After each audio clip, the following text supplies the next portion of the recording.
یہاں تک دوسرے رکوع کے ختم اور 20 آیتوں کے اختتام پر 3 ان گروہوں کا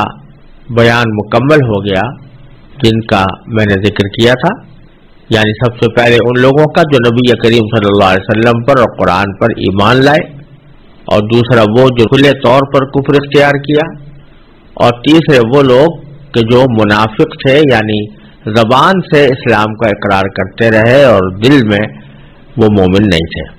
ان تینوں گروہوں کا بیان کرنے کے بعد اب اللہ تبارک و تعالی اس صورت میں اسلام کے جو بنیادی عقائد ہیں ان کی تشریح فرما رہے ہیں اور ان کی طرف تینوں گروہوں کو دعوت دے رہے ہیں. یعنی پیچھے تینوں گروہوں کا بیان ہوا، مومن، کافر اور منافق. ان تینوں کو اکٹھے دعوت دی جا رہی ہے اسلام کے بنیادی عقائد کی. اسلام کے یوں تو عقائد بہت سے ہیں، لیکن جس پر اسلام کی بنیاد ہے وہ 3 عقیدے ہیں. ایک توحید، دوسرے رسول اللہ صلی اللہ علیہ وسلم کی رسالت، اور تیسرے آخرت. یہ 3 بنیادی عقائد ہیں جن پر اسلام کی بنیاد ہے. تو آگے کی آیتوں میں، آگے کی 5 آیتوں میں اللہ تبارک و تعالی نے ان تینوں عقائد کا یکے بعد دیگرے بیان فرمایا ہے. پہلی 2 آیتوں میں توحید کا بیان ہے، دوسری 2 آیتوں میں اس کے بعد جو دوسری 2 آیتیں آ رہی ہیں ان میں نبی کریم صلی اللہ علیہ وسلم کی رسالت کا بیان ہے، اور پھر 5ویں آیت میں آخرت کا ذکر ہے. تو میں ان تینوں قسم کی آیتوں کو الگ الگ تلاوت کر کے، ان کا ترجمہ کر کے، ان کی مختصر تشریح پیش کرنے کی کوشش کروں گا. اللہ تبارک و تعالی اپنے رضا کے مطابق اس کی توفیق عطا فرمائے. باری تعالیٰ نے اس تیسرے رکوع کے آغاز میں ارشاد فرمایا، یا ایھا الناس اعبدوا ربکم الذی خلقکم والذین من قبلکم لعلکم تتقون الذی جعل لکم الارض فراشا والسماء بناء وأنزل من السماء ماء فأخرج به من الثمرات رزقا لكم فلا تجعلوا لله أندادا وأنتم تعلمون. اے لوگو، اپنے اس پروردگار کی عبادت کرو جس نے تمہیں اور ان لوگوں کو پیدا کیا جو تم سے پہلے گزرے ہیں، تاکہ تم متقی بن جاؤ. وہ پروردگار جس نے تمہارے لیے زمین کو بچھونا بنایا اور آسمان کو چھت، اور آسمان سے پانی برسایا، پھر اس کے ذریعے تمہارے رزق کے طور پر پھل نکالے. لہذا اللہ کے ساتھ شریک نہ ٹھہراؤ جبکہ تم یہ سب باتیں جانتے ہو. ان 2 آیتوں میں اللہ تبارک و تعالی نے تمام انسانوں کو خطاب فرمایا ہے. قرآن کریم کا یہ اسلوب ہے کہ جب وہ صرف مسلمانوں کو خطاب فرماتا ہے تو یا ایھا الذین آمنو کہہ کر خطاب کرتا ہے، اے ایمان والو. اور جب مسلمان اور غیر مسلم ہر قسم کے انسانوں کو، یعنی پوری انسانیت کو اس کا خطاب ہوتا ہے تو وہ یا ایھا الناس کہہ کر خطاب کرتا ہے. تو یا ایھا الناس کے معنی اے لوگو، یعنی تمام انسانوں. اس میں مسلمان بھی آ گئے اور غیر مسلم بھی آ گئے. تو اے لوگو اعبدوا ربکم، تم اپنے پروردگار کی عبادت کرو. الذی خلقکم والذین من قبلکم، جس نے تم کو پیدا کیا اور ان لوگوں کو جو تم سے پہلے ہو گزرے ہیں. یہاں عبادت کا حکم اللہ تبارک و تعالی نے دیا ہے، اور اسی اگلی آیت میں اس کی مزید تشریح کرتے ہوئے یہ بھی فرمایا ہے کہ فلا تجعلوا للہ اندادا، کہ تم اللہ کے ساتھ کسی بھی شریک کو نہ ٹھہراؤ، کسی شریک پر عقیدہ نہ رکھو کہ اس کی خدائی میں کوئی اور بھی شریک ہے. تو مقصود ان دونوں آیتوں کا توحید کی طرف دعوت دینا ہے کہ تم عبادت کرو تو صرف اللہ تبارک و تعالیٰ کی کرو، اس کے ساتھ کسی کو شریک مت ٹھہراؤ. اور یہ اللہ تبارک و تعالیٰ کا قرآن کریم میں معجزانہ اسلوب ہے کہ بکثرت ایسا ہوتا ہے کہ باری تعالیٰ جس چیز کا حکم عطا فرماتے ہیں تو اس انداز سے عطا فرماتے ہیں کہ اس حکم کی دلیل بھی اسی میں پوشیدہ ہوتی. تو جب یہ کہا کہ اپنے پروردگار کی عبادت کرو جس نے تم کو پیدا کیا اور تم سے پہلے لوگوں کو پیدا کیا، تو در حقیقت یہ اس حکم کی ایک طرح سے دلیل بھی ہے. وہ اس طرح کہ مقصود تو اللہ تبارک و تعالیٰ کی عبادت کرنے کا حکم دینا تھا، تو اللہ تبارک و تعالیٰ اعبد اللہ بھی فرما سکتے تھے کہ اللہ کی عبادت کرو، لیکن لفظ استعمال کیا کہ اس ذات کی عبادت کرو جو تمہارے پالنے پوسنے والی ہے، جو تمہاری پروردگار ہے. تو اس لفظ کو استعمال کر کے اللہ تبارک و تعالیٰ نے اس حکم کی وجہ بھی بیان کر دی، اس کی دلیل بھی بیان کر دی، اور وہ یہ کہ در حقیقت عبادت کے لائق تو وہی ذات ہو سکتی ہے جس نے کہ تمہیں پیدا کیا، جس نے تمہیں پالا پوسا، جس نے تمہاری پرورش کی، جس نے تمہاری حاجتیں پوری کی، تمہاری بھی اور تم سے پہلے لوگوں کی بھی. تو یہ عجیب بات ہوگی کہ پالے تو کوئی اور پیدا تو کوئی کرے اور عبادت تم کسی اور کی شروع کر دو. اہل عرب جو تھے، جو مشرک تھے، وہ اس بات کا اقرار کرتے تھے کہ ہمیں پیدا کیا ہے اللہ تبارک و تعالیٰ نے، نہ صرف ہمیں بلکہ آسمانوں کو، زمین کو پیدا کرنے والا بھی اللہ تعالیٰ ہی ہے. یہ بات وہ مانتے تھے. اور جتنے مشرکین اس دنیا میں ہیں، ان مشرکین میں سے بیشتر کا عقیدہ بھی یہی ہوتا ہے کہ آسمان و زمین کو پیدا کرنے والا، ہمیں وجود میں لانے والا، ہماری پرورش کرنے والا اللہ تبارک و تعالیٰ ہے. وہ اللہ تعالیٰ کو کسی بھی نام سے پکارتے ہوں، لیکن وہ جانتے اور مانتے ہیں کہ ہماری پیدائش اور کائنات کی پیدائش صرف اللہ تبارک و تعالیٰ کا کام ہے. اس کے باوجود وہ مختلف دیوتا بنا کر ان کی پوجا شروع کر دیتے ہیں، یہ سمجھ کر اور یہ عقیدہ رکھ کے کہ اللہ تبارک و تعالیٰ نے اگرچہ پیدا تو کر دیا ہمیں، لیکن پھر ہماری تمام حاجتیں ان لوگوں سے وابستہ کر دی ہیں، اور یہی ہے جو مختار کل ہے، اور اللہ تعالیٰ نے ان کو اپنا مختار بنا دیا ہے. یا یہ کہ کم از کم یہ ہمارے ایسے خدا ہیں، ایسے دیوتا ہیں اعوذ باللہ، جو بڑے اللہ تعالیٰ کے سامنے ہماری سفارش کریں گے. تو اللہ تبارک و تعالیٰ یہاں ربکم الذی خلقکم والذین من قبلکم فرما کر کہ باری تعالیٰ وہ ذات ہے جس نے تمہیں پیدا کیا، تمہاری پرورش کی اور تم سے پہلے لوگوں کی بھی کی. یہ دلیل دے دی ہے اس بات کی کہ تمہیں کسی اور کی عبادت نہیں کرنی چاہیے، عبادت اسی کی کرنی چاہیے کہ جس نے تم کو پیدا کیا ہے، جو تمہاری پرورش کر رہا ہے. پھر یہ فرمایا کہ جس نے تم کو پیدا کیا اور جو لوگ تم سے پہلے گزرے ہیں ان کو پیدا کیا. یہ نہیں ہے کہ آدھی مخلوق اس نے پیدا کی اور آدھی مخلوق کسی اور نے پیدا کر دی ہو. ساری مخلوق اسی کی پیدا کردہ ہے، اسی کی تربیت میں ہے، اسی کی پرورش میں ہے. یہاں یہ بات بھی بعض مفسرین نے ایک لطیف اشارے کے طور پر ذکر کی ہے کہ اللہ تبارک و تعالیٰ نے یوں فرمایا کہ جس نے تم کو پیدا کیا اور جو لوگ تم سے پہلے تھے ان کو پیدا کیا. تم کو پیدا کیا میں خطاب ہے نبی کریم سرور دو عالم صلی اللہ علیہ وسلم کی امت کو، اور والذین من قبلکم سے مراد ہیں پچھلی امتیں جن کی طرف پچھلے پیغمبر تشریف لاتے رہے ہیں اور ان کو ہدایت کا پیغام سناتے رہے ہیں. تو نقطہ یہ ہے کہ یہاں اللہ تبارک و تعالی امت محمدیہ علیہ صاحب السلام کا بھی ذکر کیا اور پچھلی جو امتیں گزری ہیں ان کا بھی ذکر فرمایا، لیکن یہ نہیں کہا کہ جو آنے والے ہیں ان کو بھی اللہ تعالی نے پیدا کیا، یا آنے والوں کا ذکر نہیں کیا.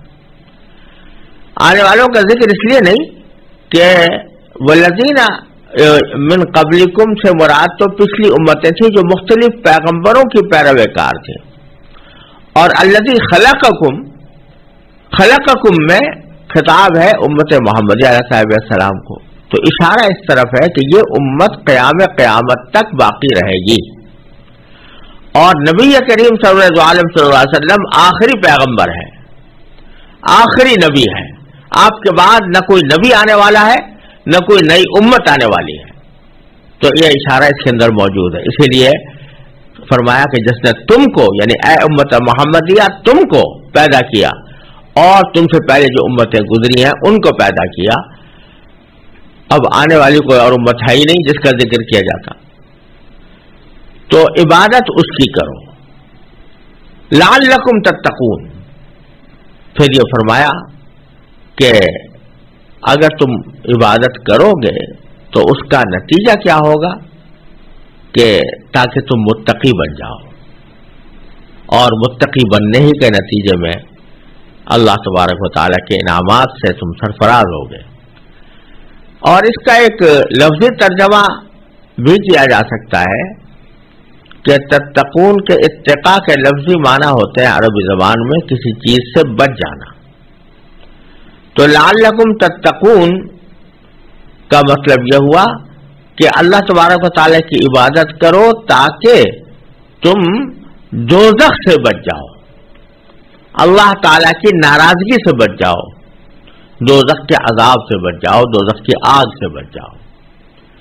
اور اس معنی کا ایک قرینہ یہ ہے کہ اگلی آیتوں میں اللہ تبارک و تعالیٰ نے فرمایا فاتقوا النار التی وقودها الناس والحجارہ، وہاں بچنے کا ذکر ہے آگ سے، تو شاید یہاں پر بھی تتقون سے مراد آگ سے بچنا ہو، کہ اگر تم اللہ تعالیٰ کی عبادت کرو گے تنہا اسی کی کرو گے، وحدانیت کے اوپر اعتقاد کر کے کرو گے، تو پھر تمہارا اس کا نتیجہ یہ ہوگا کہ تم انشاءاللہ بچ جاؤ گے آگ سے، جہنم کے عذاب سے۔ پھر آگے اگلی آیت میں اللہ تبارک و تعالیٰ کی کچھ صفات بیان فرمائی گئی ہے جو نہ صرف اللہ تعالیٰ کے وجود پر دلالت کرتی ہیں بلکہ اللہ تعالیٰ کی وحدانیت پر بھی دلیل کے طور پر استعمال کی جا سکتی ہے، اور ان سے اللہ تعالیٰ کی وحدانیت کا پتہ چلتا ہے۔ فرمایا الذی جعل لکم الارض فراشا، اللہ وہ ہے، یہ تمہارا پروردگار وہ ہے جس نے تمہارے لیے زمین کو بچھونا بنایا، زمین کو بچھونا بنایا، بچھونے کا لفظ استعمال کیا جس کے لیے عربی لفظ ہے فراش، تو معنی اس کے ایسے بستر کے ہوتے ہیں کہ جس کو انسان اپنے لیٹنے کے لیے بھی استعمال کر لے، بیٹھنے کے لیے بھی کر لے، اس کو فراش کہتے ہیں۔ تو زمین کو تمہارے لیے بچھونا بنایا، معنی اس کے یہ ہے کہ اس کو تمہارے لیے اتنی آرام دہ چیز بنا دیا کہ اگر تم چاہو تو اس کو اپنے سونے کے لیے بھی استعمال کر سکتے ہو، اگر چاہو تو بیٹھنے کے لیے بھی استعمال کر سکتے ہو، اور نہ اس کو اتنا سخت بنایا کہ تم اس پر کھڑے نہ ہو سکو، لیٹ نہ سکو، نہ اتنا نرم بنایا کہ تمہیں اس پر قرار حاصل نہ ہو، بلکہ دونوں کے درمیان اس کو اس طرح رکھا ہے کہ تمہارے لیے یہ قرار کی جگہ بن گئی ہے، اور اس کے بعض حصوں پر تم چلتے ہو، بعضوں پر تم سوتے ہو، بعض حصوں پر تم بیٹھتے ہو۔ یہ اس کام کے لیے اللہ تبارک و تعالی نے وضع فرمائی ہے، ورنہ پانی کے اوپر تم قرار حاصل نہیں کر سکتے، ہوا پر تم قرار حاصل نہیں کر سکتے، تو اللہ تبارک و تعالی نے زمین کو تمہارے لیے بچھونا بنا دیا۔ وَالسَّمَاءَ بِنَاءً، اور آسمان کو ایک چھت بنایا، یعنی جس طرح کسی مکان کی ایک چھت ہوتی ہے تو یہ پوری کائنات کی ایک چھت ہے آسمان، اور آسمان کے چھت ہونے کا مطلب یہ ہے کہ یہ پوری ہمارے سامنے نظر آنے والی کائنات کو گھیرے ہوئے ہے، پورا آسمان سب کو گھیرے ہوئے ہے۔ آسمان کی حقیقت کیا ہے اور اس کو بعض جگہ 7 آسمانوں سے تعبیر کیا گیا ہے، اس کا کیا مطلب ہے، اس کی تفصیل انشاءاللہ آئندہ کسی آیت سے متعلق کی جائے گی. لیکن یہاں پر اشارہ اس طرف ہے کہ اللہ تعالیٰ نے آسمان کو تمہارے لیے ایک چھت بنا کر تمہارے لیے بہت سے فوائد کا ذریعہ قرار دیا ہے، اور یہ اللہ تعالیٰ کی نعمت ہے. وَأَنزَلَ مِنَ السَّمَاءِ مَاءً، اور تیسری صفت یہ بیان فرمائی کہ اللہ تبارک و تعالیٰ نے ہی آسمان سے پانی اتارا. فَأَخْرَجَ بِهِ مِنَ الثَّمَرَاتِ رِزْقًا لَكُمْ، تو اسی نے تمہارے لیے اس زمین سے پھل نکالے جو تمہارے لیے رزق کے کام آتے ہیں، جو تمہیں رزق کا فائدہ پہنچاتے ہیں. پہلی آیت میں اللہ تبارک و تعالی نے اپنی توحید کے ان دلائل کا ذکر فرمایا تھا یا ان علامتوں کا ذکر فرمایا تھا جو انسان کے اپنے وجود میں پائی جاتی ہیں، یعنی انسان کو پیدا کرنا. اور یہ ایسی چیز ہے کہ جس کے بارے میں کسی کو بھی یہ شک نہیں ہو سکتا کہ میں نے خود اپنے آپ کو پیدا کیا ہے. تو پہلی آیت میں ذکر تھا انسان کے اپنے وجود میں پائی جانے والی توحید کی دلیل کا، اور اس دوسری آیت میں ذکر ہے ان دلائل کا جو انسان کے وجود سے باہر پورے عالم میں، آفاق میں اور کائنات میں پائے جاتے ہیں. پہلی قسم کے دلائل کو مفسرین عام طور پر آیات انفس سے تعبیر کرتے ہیں، اور دوسرے قسم کے دلائل کو آیات آفاق سے تعبیر کرتے ہیں. تو یہاں دوسری آیت میں آیات آفاق کا ذکر ہے، یعنی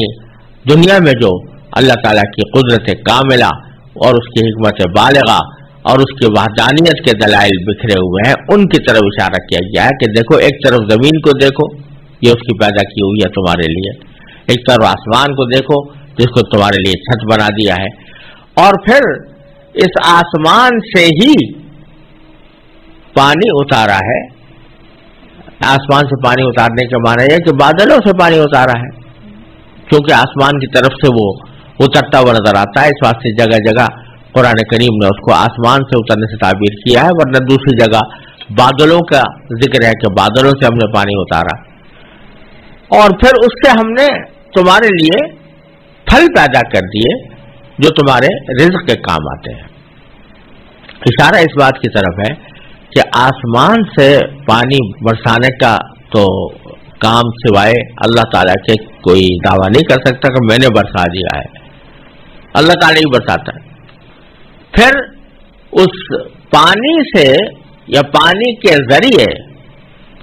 زمین کے اندر جو نباتات پیدا ہوتی ہیں، اس سے جو پھل اگتے ہیں یا ترکاریاں پیدا ہوتی ہیں یا سبزیاں نکلتی ہیں یا پھول اگتے ہیں، وہ سب کچھ اللہ تبارک و تعالی اس پانی کو ایک سبب بنا کر زمین سے اگاتے ہیں. اس میں کوئی کہنے والا یہ کہہ سکتا ہے کہ بیج تو میں نے ڈالا تھا، ہل میں نے چلایا تھا، پانی میں نے دیا تھا، اس کی دیکھ بھال میں نے کی تھی. تو اگر بالفرض کی بھی ہو کسی نے یہ دیکھ بھال،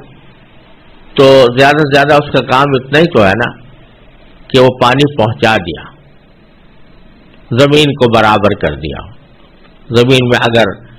کسی جگہ کھدائی کی ضرورت تھی تو کھدائی کر دی، لیکن اس بیج کو کوپل بنانا اور کوپل کو پودے میں تبدیل کرنا اور پودے کو درخت میں تبدیل کر دینا اور اس درخت کے اوپر پھل اگانا، یہ تو سوائے اللہ تبارک و تعالیٰ کے کسی اور کے بس میں نہیں تھا. یہ اللہ تبارک و تعالیٰ ہی نہیں کیا. فأخرج به من الثمرات، تو اس نے تمہارے لیے پھل نکالے اس پانی کے ذریعے، رزقا لکم، جو تمہارے لیے رزق کا کام دیں.